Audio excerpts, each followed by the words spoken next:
What's up, Peter Valley, FBAmaster.com here. In this video, I'm going to cover repricing and why it is absolutely non-negotiable for your business. I'm going to make the argument as to why repricing your inventory is absolutely non-negotiable, and if you're not repricing your inventory consistently, you don't have a business. I'm going to cover the 3 reasons why you must be repricing. I'm going to tell you how often to reprice. I'm going to tell you the 3 ways to reprice. And I'm going to pack all of this into a mercifully brief video. Let's get into it. Part 1, repricing is not optional. This is the battle cry that sets the stage for the rest of this video. Part 2, the 3 reasons why repricing is absolutely non-negotiable and exactly how often you should be doing it. Part 3, the 3 ways to reprice your inventory. Look, I'll just say this. If you've been lazy about your repricing or your sales aren't quite where you want them to be, you absolutely must watch this video because anytime your sales aren't where they want to be, it's one of only 2 things, and repricing is one of them. And what's in this video right here, I would say 80% of the time that I do an audit of an Amazon seller's business, this right here is the cause behind slow sales. It's not the sexy one. Everyone likes to focus on, oh, what's the new inventory source, or how do I get the new thing?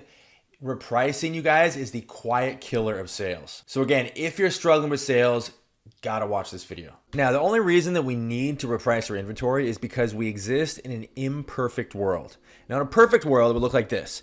You would list your item for sale on Amazon, you would set your price, and then all the future sellers that came along selling that same item would simply match your price, and everyone would wait patiently for a sale with dignity. Okay, that's the world I would love to live in. Unfortunately, you and I inhabit a world where Amazon sellers are not so smart. The items you list for sale will usually get underpriced, often within seconds of listing them for sale.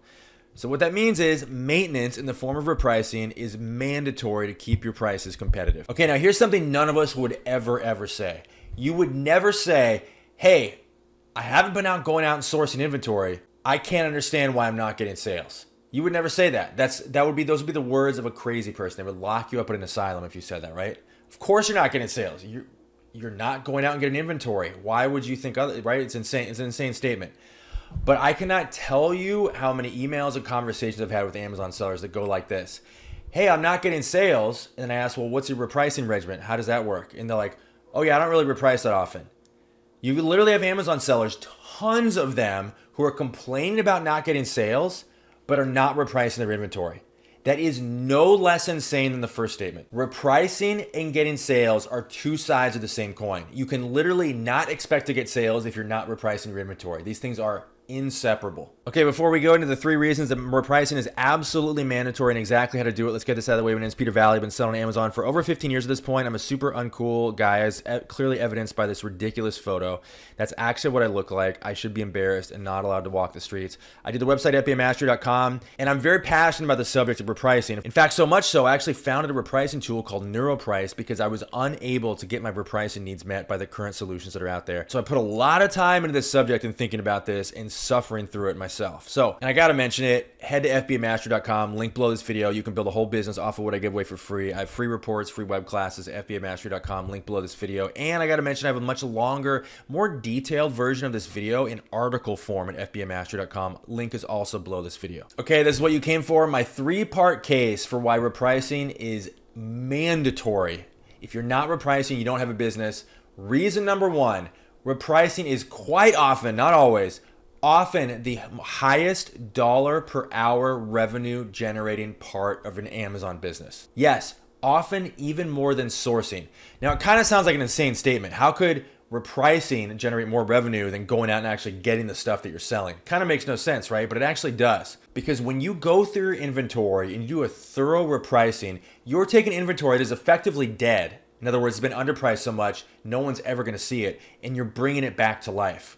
So when you take an item that maybe has been buried in the listings and there's 10 other people underpricing you, and you actually competitively reprice that item, you are essentially bringing it to the surface from the grave almost, giving it an actual shot at getting a sale in a way that is much more efficient than going out and getting your hands on inventory. Now, if you're running a business where, you're ordering like pallets or like shipping containers full of inventory from China with a couple of clicks, okay, maybe in that instance, sourcing inventory is actually going to generate you more on a dollar per hour basis than repricing. But for most of us, especially smaller sellers, When you reprice your inventory, whether you're using software or doing it manually, on a dollar per hour basis, you're actually generating more revenue for your business than actually getting the inventory. Because it's a lot quicker to go through your inventory, give it a fair price at a price it's actually going to sell at, which will subsequently result in sales, than it is to actually get in your car, drive out to a source, scan books or however you're getting your inventory. It's way more efficient to reprice. Now, of course, you can't have one without the other, right? There's no repricing unless you've got inventory to reprice. Of course. If you put a gun to my head and you're like, Peter Valley, you've got to make $500 in the next hour, I would put my money on repricing my inventory. I would immediately go into Seller Central and just start frantically repricing. I would not be driving my nearest source. It's going to be very, very up in the air. In fact, probably unlikely I'll be able to make $500 in an hour at even my best source. Whereas repricing my inventory, if I spend an hour frantically repricing, yeah, it's probably going to convert to $500. Maybe not like that hour, right? But it's going to convert to $500 in terms of sales, because usually when you reprice your inventory, you're rewarded with a quick influx of sales. And those sales just keep coming in the wake of a thorough repricing job. So you don't really think about it, but repricing your inventory directly translates into cash. It's not just merely like a maintenance thing, like, oh, let me respond to some neutral feedback I got, or other just little procedural maintenance things we do with our business. It is literally a way to generate cash for your business right now. Okay, reason number 2 that repricing is non-negotiable in your Amazon business. This one blows a lot of minds. A lot of people don't get this at first, and when it clicks, they kind of freak out a little bit. They kind of have an epiphany. Here it is. When your item is not matched or priced below your lowest price competitor, that item is effectively not for sale. It's literally for sale, but functionally speaking, it does not exist. It will never sell. It is practically speaking not for sale. So now you're like, okay, what did you, let me explain it again. If you've got inventory that has been underpriced by too many sellers, no customers are ever going to see it. So if no customers are seeing it, it is effectively not for sale. It may as well not even exist. It's as though you never listed the item for sale at all. So if you've got an item where, let's say you listed it at $35, and you've gotten 15 other sellers that have come along and they've underpriced you. So maybe the lowest price is now down to $30 or $25. If you do not reprice that inventory, it is as though that item that you listed for sale that is currently in your inventory does not exist. It is effectively not for sale at all, because if no one's going to see it, no one can buy it, which means does it even exist at all? It's like a tree falling in the forest with no one to hear it. Now, I want to be really clear about this. I am not advocating that you take all your inventory and immediately drop it to match the lowest price, or God forbid, even underprice the lowest price. That's not what I'm saying. I do not advocate that kind of desperate style, I always call it drug addict repricing. I don't advocate that kind of desperate repricing where you're always just frantically dropping. That's not what I'm saying, okay? I'm just saying there's plenty of examples and reasons why your inventory would sell when it's not matched with the lowest price. It can be in better condition. You could have a better condition description.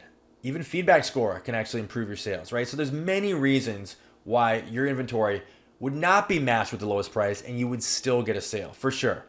But generally speaking, if you've been underpriced by more than a few sellers, most of the time your inventory is effectively not for sale. So what that means is when you reprice that inventory, you're taking inventory that may as well not even exist and you're bringing it back to life. It's almost like you're listing it again for the first time. So it's weird to think about this. You can have an inventory of 1,000 items, and if you've not repriced that inventory in a long time, you may, functionally speaking, only have 100 items for sale.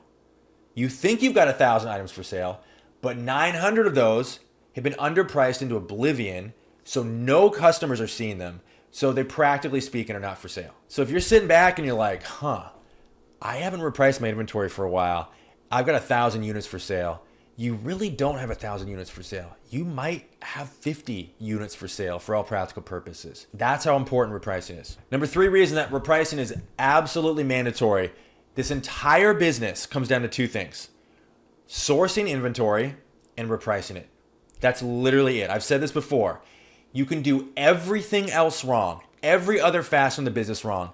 And if you are sourcing consistent quality inventory and repricing it intelligently and frequently, it is impossible to lose money. So a lot of you are like, hold on a second. I have been reliably informed by all the Amazon gurus that I must do this thing and this thing and this thing. I got the tax software and this little widget and that other thing. I've got a feedback score management tools, and I have to do all of these things to run an Amazon business, right?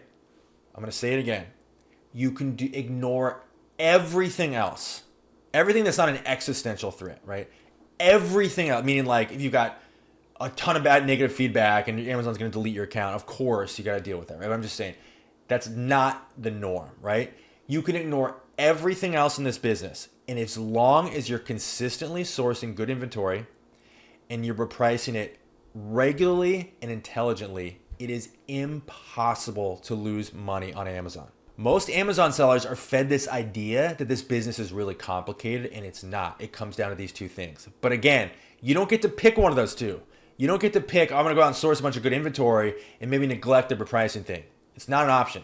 You have to do both of these. Okay, so I think I made my point. Hopefully everyone watching right now is on board with the idea that you must reprice your inventory frequently. So how do you do that? Let's say you're motivated right now. You're like, all right, I'm going to dive in. I'm going to start repricing. How is that done? You have 3 options. Here we go. You ready? Option number 1 for repricing, you can do it manually. Okay, this is definitely the hard way.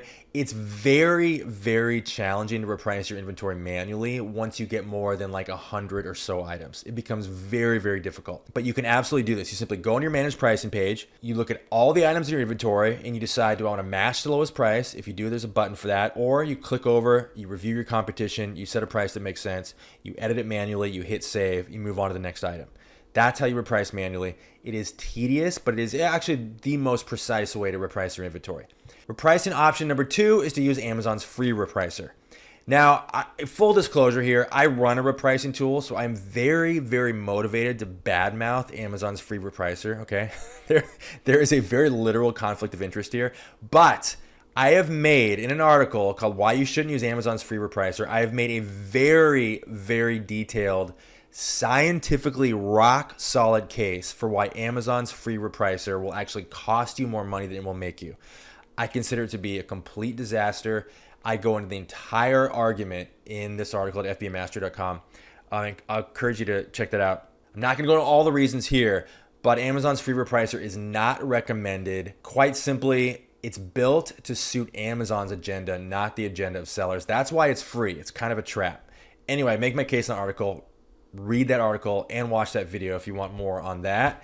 Repricing option number 3 is to use repricing software. Now, there are many, many tools that will automate the repricing process for you. I've used a significant percentage of them, and I've found all of them to be substandard to the point where I would rather reprice my inventory manually than turn my inventory over to these repricing tools. The main reason is what's called the FBA blind spot. Repricing software has blind spots they don't even admit exist. That's a subject of a future video. Anything not priced in the bottom 20, repricing software can't see it. So this ends up costing you a ton of money. And again, it's a subject they don't even want you to know about. It's like actually kind of like literally a cover up. I'm going to make a video about that in the future.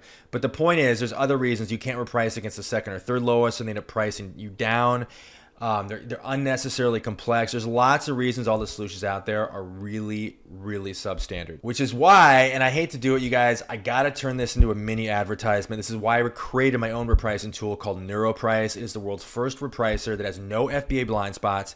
It's the first repricer to allow you to reprice against the second and third lowest offer in Merch Fulfilled and FBA.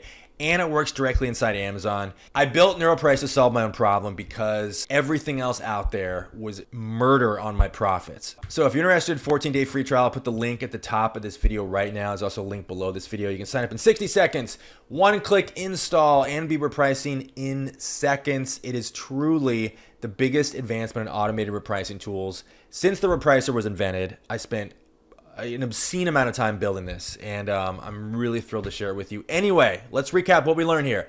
Repricing is the highest dollar per hour revenue generating part of your Amazon business, usually. When you're not the lowest price, your item is effectively not for sale, usually. And number 3, all Amazon businesses come down to 2 things: sourcing and repricing your inventory. You are now armed for pricing battle. You guys, are you ready? You have a 3-part mission. You ready for it? Mission number 1, subscribe to my YouTube channel. Hit the link below this video. You can build a whole business off of what I give away for free in my videos. You can also build a whole business off of what I give away for free at fbamastery.com. So hit the link below this video. Head over there, get all my free reports, free web classes, all the stuff you see here that basically saves me from having to answer emails. I just go, hey, take this free thing, and then I don't have to respond to your email. That's basically what it comes to. Mission number 3, take what you learn in this video and don't just look at it as, oh, I watched this interesting video one time. Put it into practice. Start repricing immediately, whether you do it manually, whether you use Amazon's repricer, or whether you use NeuroPrice. Just start repricing immediately because it will directly translate into cash in your pocket. That's it, you guys. This is Peter Valley signing off, and I'll see you in the next video.